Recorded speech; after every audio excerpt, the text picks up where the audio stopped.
Declare in advance to yourself, when the shit hits the fan, how do you want to respond? How do you want to approach? What decisions are you going to make? What identity are you going to have? And again, this is not negative thinking. This is preparation for the inevitable. Hi, this is Coach Joe Lucas, and welcome to the Magellan Network Show. My goal inside of this communication, this show, is to share with you my nearly 30 years of coaching some of the most successful financial advisors in North America. We're going to be talking about strategies, syntaxes. We're going to be bringing guests on from time to time, and I'm going to share with you what's working now. So think of this show as sort of like a little one-on-one kind of mini coaching cast, if you like, where we're going to be going in depth from time to time on strategies to help you grow your business, get more effective, become more efficient, find balance in your time management, grow your business, and quite frankly, whatever else is going on in the world today. So before we get to today's episode, I'd love for you to do a couple things for me. Number one, make sure that if you're watching this on YouTube, that you subscribe to our YouTube channel. If you're doing the audio, make sure that you give us a review on whether it's Spotify or Apple. We'd really appreciate that. And quite frankly, that does help. It does matter when you rate things and like things and subscribe to things. It helps us get the word out to more of the industry.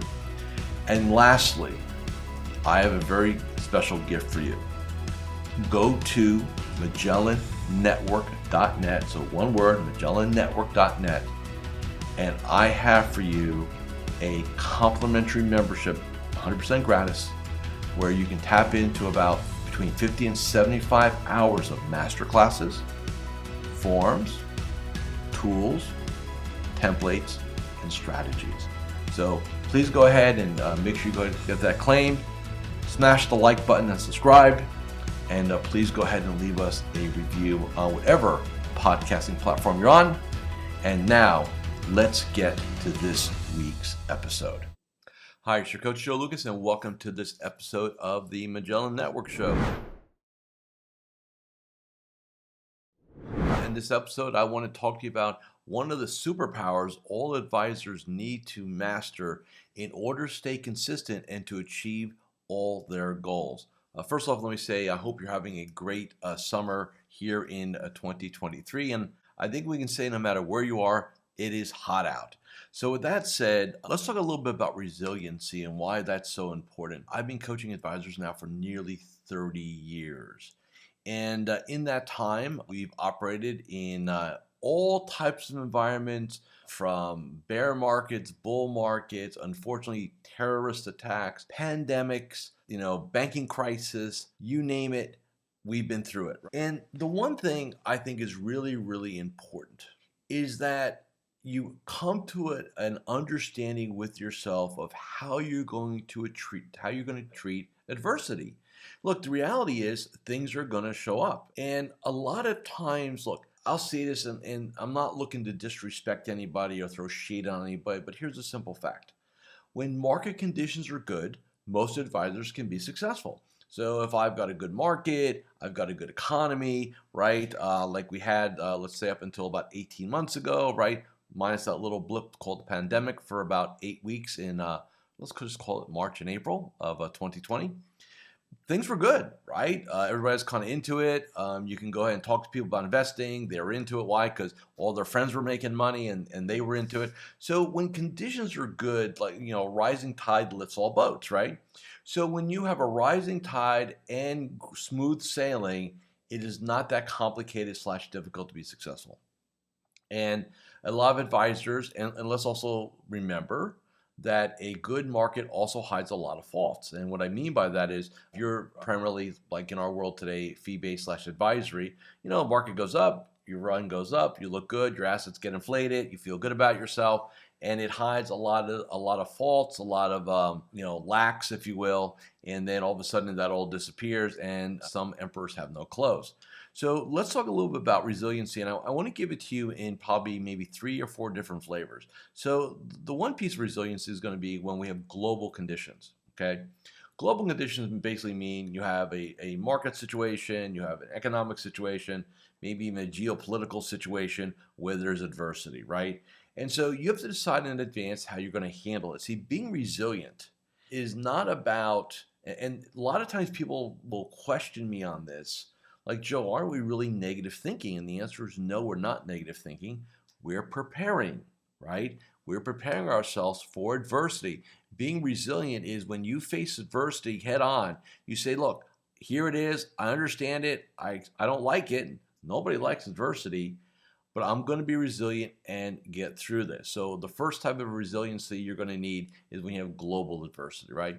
The second type of resiliency you're going to have is when you have what we'll call a business adversity. Now, what's business adversity? When your top clients leave, team member leaves, partnership's not working out, firm not working out, platform not working out, right? Losing top clients. When you have firm or business adversity, how are you going to handle your resiliency in there? And the third type of resiliency is personal, right? Maybe you have an ill parent or a loved one, or maybe you're fighting a disease, right? And then all of a sudden, there's this other thing that shows up in our world. How are you going to handle it? What I have found in my career, there are two types of advisors.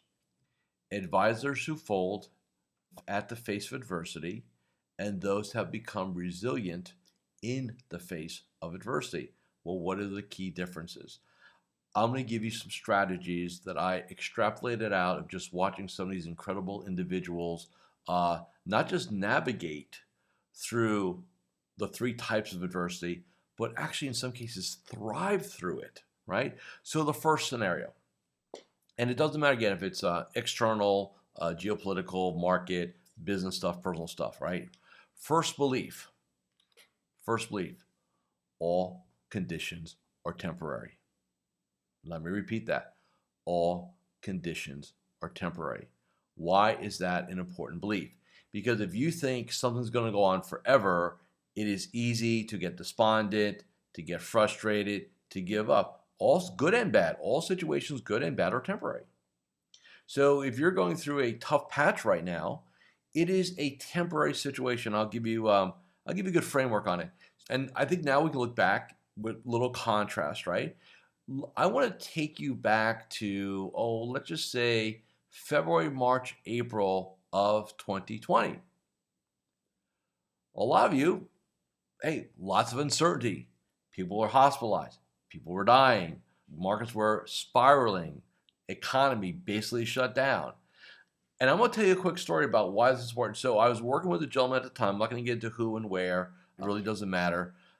My clients are very resilient. I tend to attract very resilient individuals. And if they're not resilient, I make them resilient, right? But this person I hadn't been working with for very long.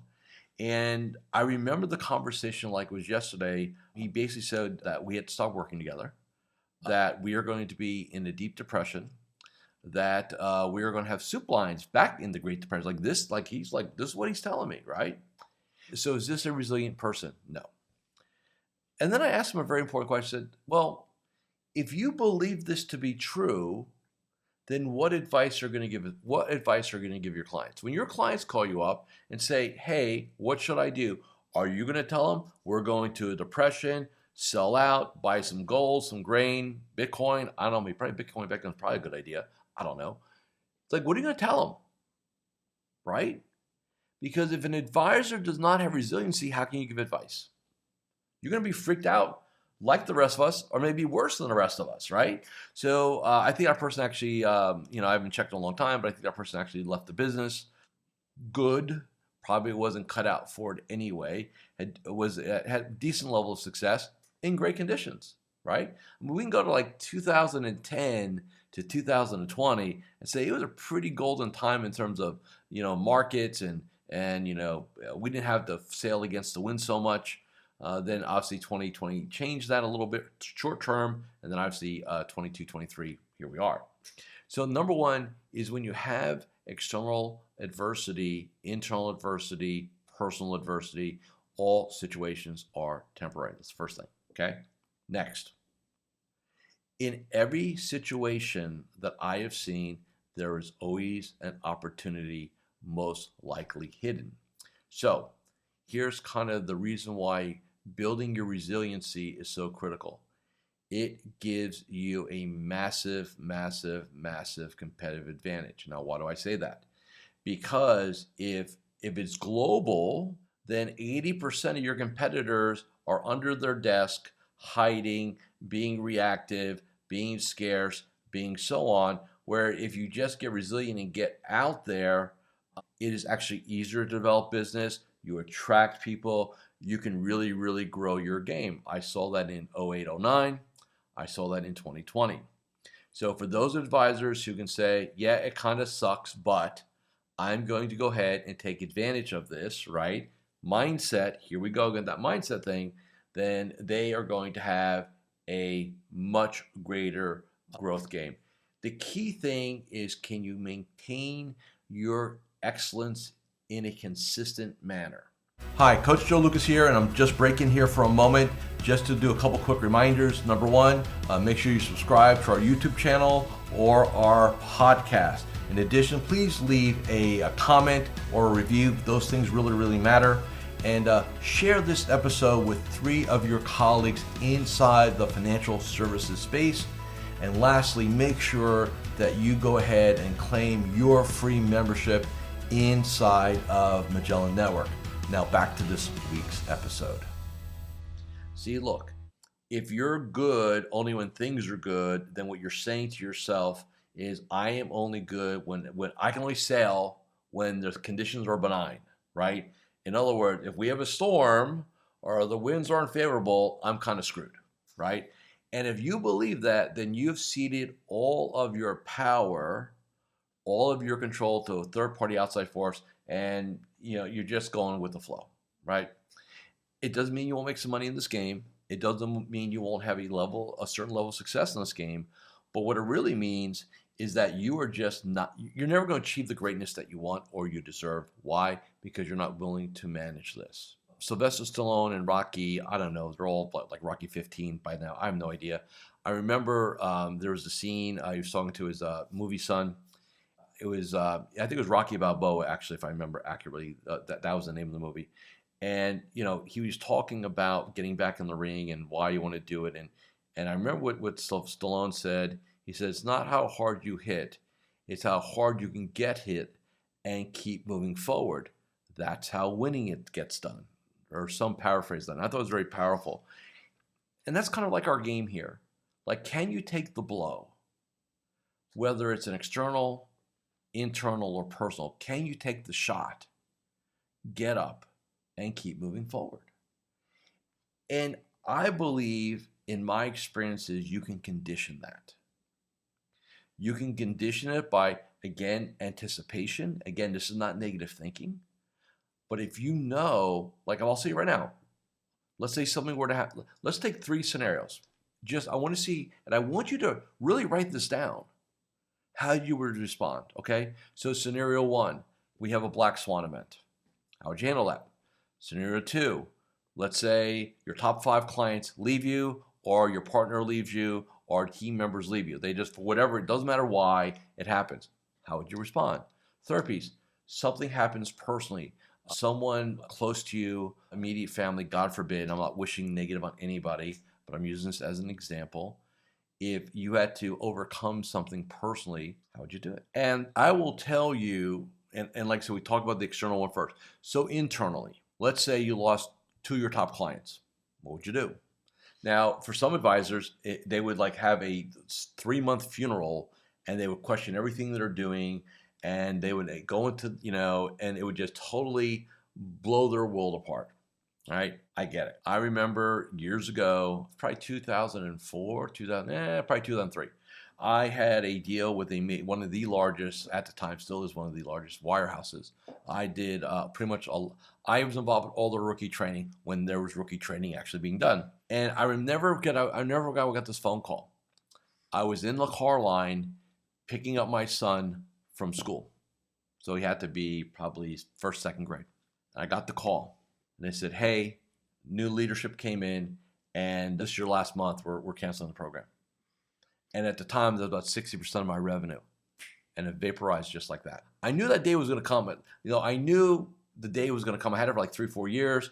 I knew it was kind of on borrowed time, but still, there's no, you still can't really get prepared for all that.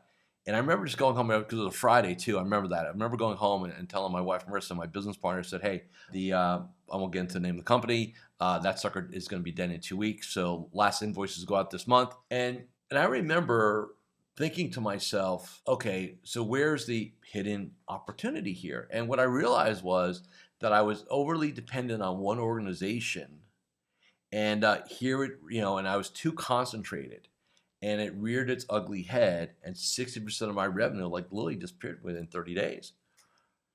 And I vowed that night, probably after a glass of wine or two, I vowed that night that I would never, ever, ever have one situation, one client, one relationship more than 5% of my total revenue. And, fast forward to literally now almost 20 years. And I can say today that I don't have one relationship that's more than maybe 2 or 3% of my revenue run. So I sleep like a baby at night, but that was my learning experience. Now, does that mean if somebody came calling, I would take on another deal. Yeah, but I would know the parameters. I would structure it differently, right? I would do it so that it would fit into my world today. But I learned that from failure. I learned that from getting knocked on my ass. And that was the hidden thing that forced me to really revamp my marketing, my business development, really get on my referral introduction game, because I couldn't just rely on one organization anymore, right? So that happens. And you got to just have a game plan. So it served me long term. Now in the moment, it really sucked, right? So this is, we get into all conditions are temporary. Look, when you take that blow, it sucks. I'm not going to sit there and tell you, enjoy it. No, that's crazy. It sucks.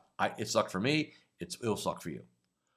But you have a choice. You can either fold your tent or figure out where the hidden opportunity is inside of that. So again, on the second one, right? So if you lose your top 2 clients, what would you do? Most advisors would kind of fold their tent. Others would get their ass in gear. You got to decide which one you are, right? Third situation, something personally goes on with your world. And look, I deal with this in my world. I've got clients that have spouses who have cancer, spouses who have passed away, parents who have passed away, children in hospitals. You name it, I've dealt with it. House burns down. Every type of adversity, right? Domestic realignments. That was one of my clients gave it that term. It's code for divorce, by the way. Here's what I know to be true. You have a choice. You can let that consume you, and you have all the reasons why you can't achieve. I got all this going on. I'm lucky to get through the day. And you can have that story. And that's what most people do, by the way. Or you can sit there and say to yourself, you know what? This part of my world is not great right now, and I cannot control it, right? Because in most cases, you can't control personal adversity. You just can't. But you can use your business as a refuge, because you can control a lot of those elements. And what I recommend to my clients is say, look, we have 2 choices here. We can let this consume all aspects of our world, or we can say that is the part of the world that's going to suck to whenever. And we have this part of our game here, the business side, and we can look at it and we can make it our refuge. Just like sometimes athletes are going through personal adversity, and their the court or the field, right, or the course is their refuge. Like they escape to it because they get to block out all the other stuff, and they get to focus on something other than that really negative thing. That's resiliency. So what I'm asking you to do in this video, if you're listening on the podcast, declare in advance to yourself, when the shit hits the fan, how do you want to respond? How do you want to approach? What decisions are you going to make? What identity are you going to have? And again, this is not negative thinking. This is preparation for the inevitable. Thank you for watching and listening to this episode of the Magellan Network Show. Have a super week, and I'll see you all again next Friday. Thank you for watching or listening to this episode of the Magellan Network Show. Hey, if any of this resonated with you, I invite you to come to MagellanNetwork.net, and we have a powerful group coaching community of like-minded advisors. Come in for a trial. You and I will have a one-on-one conversation. Let's see if I can help elevate your game, both personally and professionally.